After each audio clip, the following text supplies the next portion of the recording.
Very good. It's a bright sunny day here. You've been painting since you were a little boy. Yes, as long as I can remember, I had a pencil in my hand, and my mother helped me, get supplies when I was a little kid, and kind of promoted it, and then encouraged me a lot. I took a great interest in art and always wanted to be a full-time artist.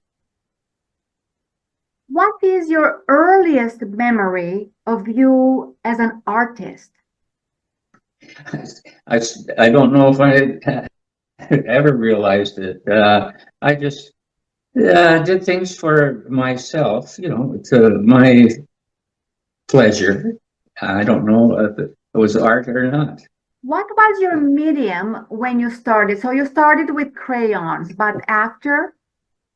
Colored colored pencils were probably the first thing that I thought were a step up from a pencil or a crayon, a wax crayon.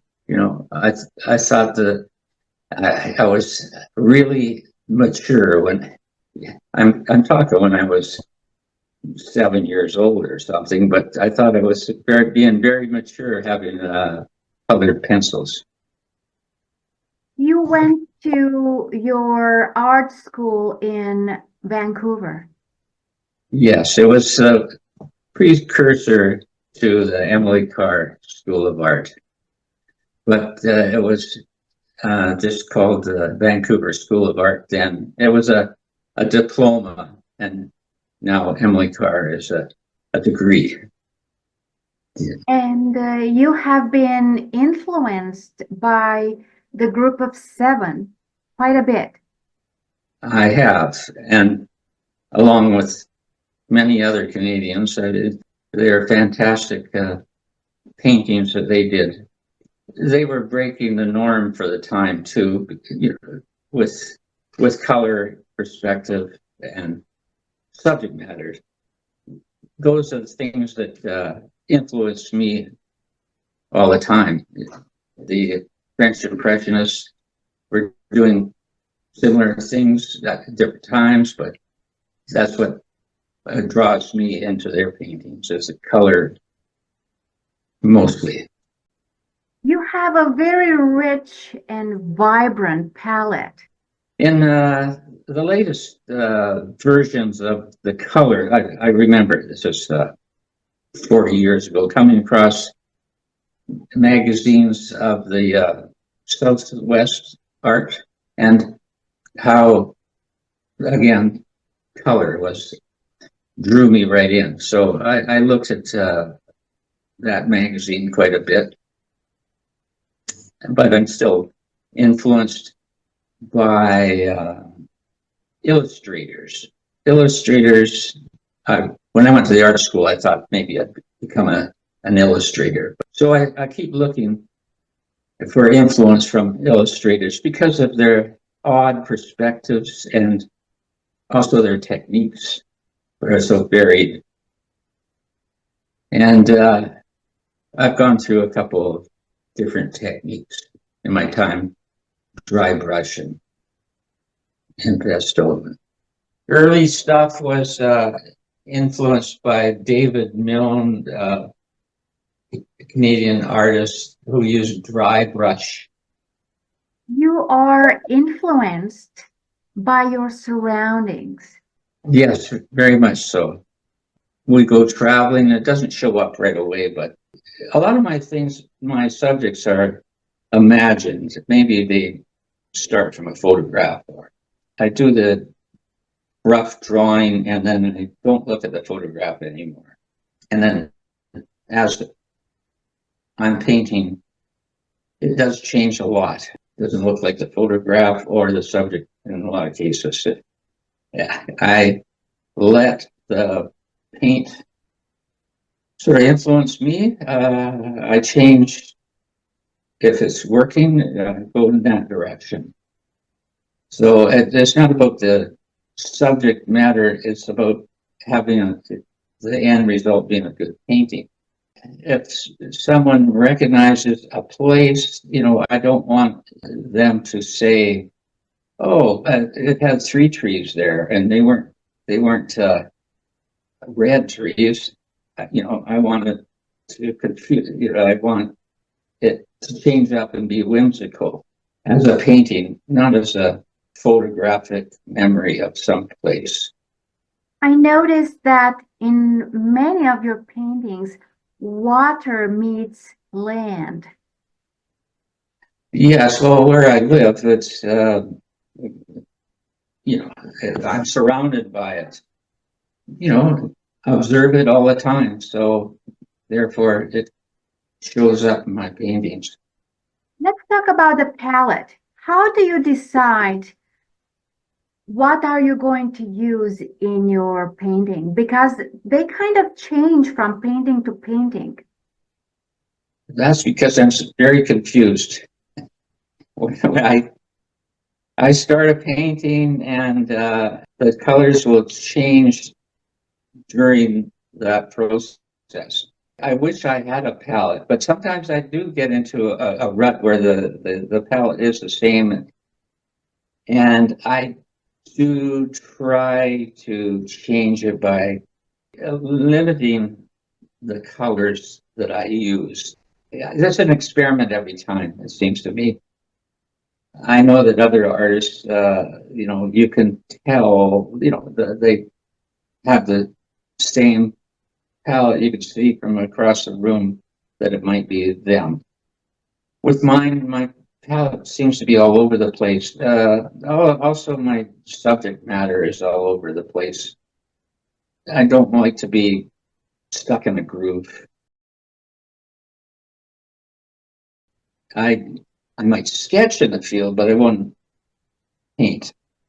I do like going to the studio to paint. I'm got more time when I'm in the studio. If you're out in the field, you've got a limited time, and also the lighting changes so much, and it's for me, it's very confusing. The human presence is very subtle in your art.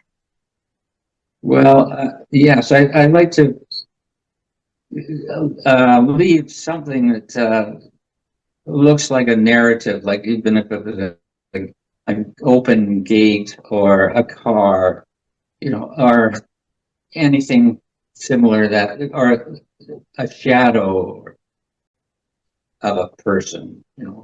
I like to leave something so it looks like it's someone has been in that scene. Not every time, but sometimes. How do you decide on the topic? Sometimes I'm stuck with the subject matter too, and I research on social media photos and things other artists do also, and maybe it's just their perspective on, I do like a bird's eye view of perspective, because most people don't see that, so it draws them in that, oh, that might be a familiar scene, but I've only seen it from eye level. So I do like to have a different viewpoint for the subject. So how do you get the bird's eye view? Do you use a drone? I wish I had a drone, but no, I only imagine it. And again, I'm freer by the imagination. Then I'm not stuck on things. Anytime that I've used a photograph, and I have used photographs, but unless were to project the photograph, um, things don't line up. So when I imagine it, then I can use you know my my imagination to do anything. What have you been working on lately? Lately, have done a few paintings of our travels when we were in Croatia not too long ago. I go over my photographs of the trip and imagine myself walking in some area And I use the photographs as references, but not to dominate the perspective. One of the last ones was we were in a bed and breakfast, and we had a beautiful view of the harbor looking down on the harbor. So I didn't have to invent too much. But as it turned, yeah, I added trees that weren't there, and I changed the shoreline to, accept the painting better. And I just move things around, but I do think of myself sitting there at the time that I'm painting, when I'm painting. You said that you wanted to be an illustrator. What would you have liked to work on as an illustrator? Well, back in the day, when I was an art student, there were, say for instance, car ads, and they were paintings of a scene, and a car might be there, it might not be, it was a portion of the car, but it was usually a social scene, and the illustrators that I used to look at a lot had very designy elements to the four sides of the painting, very striking, and their technique was very loose chain, and it was different from a painting. It was, you could see in a lot of cases, the brush stroke, and I like that. I like to see how the technique is done. The photorealism I appreciate, but it doesn't stimulate me. About the Impressionists, what did you like about the Impressionism? Well, I think the color probably first drew me in, and also their everyday kind of view of life in a painting, as opposed to formal paintings before them. It was quite striking. You collaborate with several galleries. How is it for you working with galleries? Well, I'm with four galleries, and they let me do what I want in subject matter. Some of them want to see what I'm working on and whether they want it for their clientele. Every place has a different kind of clientele, I think. I'm not governed by what they tell me to do or anything like that, but it's been a good collaboration. They, I've been with the West End Gallery for 25 years, and now I'm in a few in the United States. They do well for me. We were in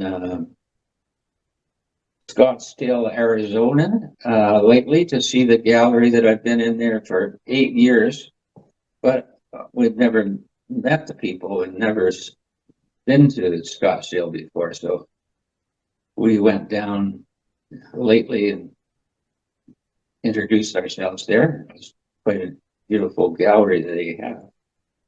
You live in an area with literally tens of thousands of artists. What's it like to have so many artists around you?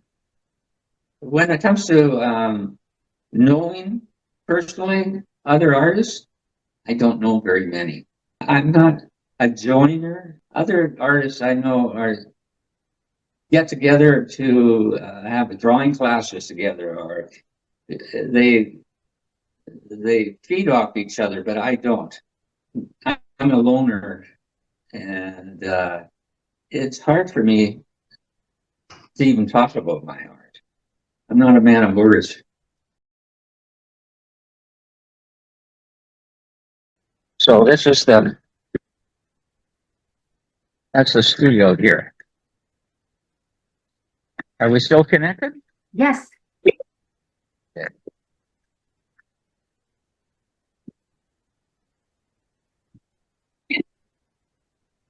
of a mess.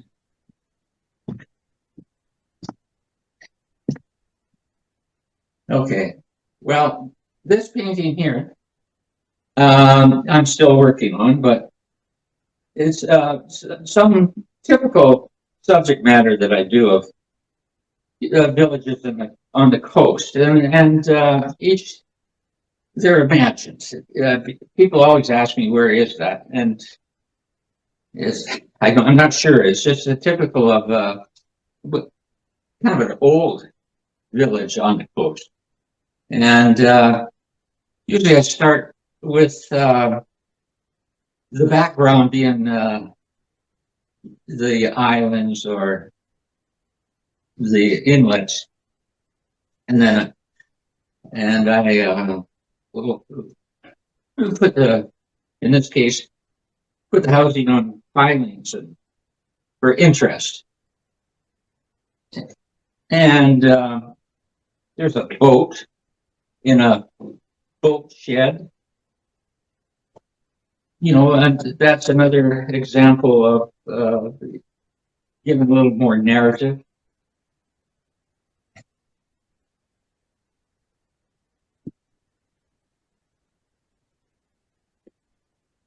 This painting here is, again, imagined city, but I started with imagining Granville Street Bridge in Vancouver.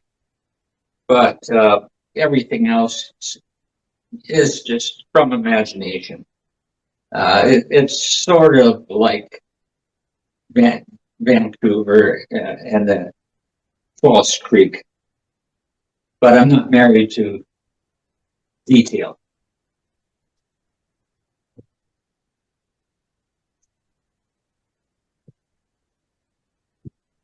This one here is a working process. It's not finished, but it's of a night scene in, I'm not sure what country, but a European looking scene where someone's having a drink or a coffee. And I've done a couple night scenes where the spotlights or the twinkly lights are in the background, which I think that give it interest having these lights here. I see a lot of brushes behind you. Do you have a preference for a certain size? No, I have a lot of brushes, but I tend to destroy brushes, and I tend to use the same brush all the time. I just don't throw them away for some reason. Some of them are very old, and I guess I should throw them away because I haven't touched them for years. Can we see one? And which one? A used one. A used one? Well, some of the used ones are pretty grunty. They're there's a little bit left, but not a lot. But I think I'll probably use this for scumbling or something. It's pretty rough. What about your paints? Do you have preference for certain pigments or certain paints? Well, I use acrylic paint, and I'm very cheap with my paints. They last a long time. Again, I'm not very organized, and lots of artists would put their palette out to begin with, and I don't do that, and I waste time coming up with the next color, and I'm not very organized. That's why plein air is out for me, because I'm so unorganized. I'm busy enough supplying the galleries. I would say that I'm not a very fast painter either. It takes me maybe weeks to do a painting, and maybe it even takes months to do a painting. I'll have more than one painting on the go because sometimes you can't see the forest for the trees, that you just you don't know what the next step is. If you turn it against the wall or hide it someplace so you don't see it for a couple of weeks, and then you look at it and you think, oh, that was the problem. That's so obvious. But when you're working on it day after day after day, you come to a point, a wall, and you can't see it. And putting it away helps. Would you accept the commission using a photograph that belongs to someone else?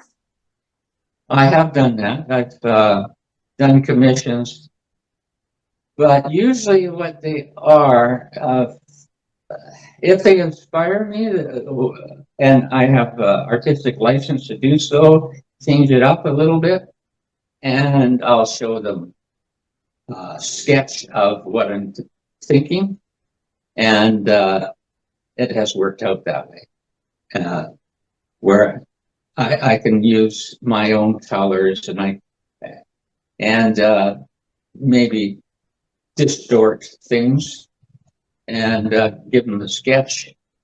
They accept that, and then we go on from there. How can people find you besides the galleries? Well, I'm on social media. I'm on Facebook and Instagram, and I have a website. Those are the main places that people have found me. One thing I would like to say about my art is that it is a whimsical rendition of the subject matter. It's not a serious depiction of the area or spot. It's hopefully a joyful look at a spot.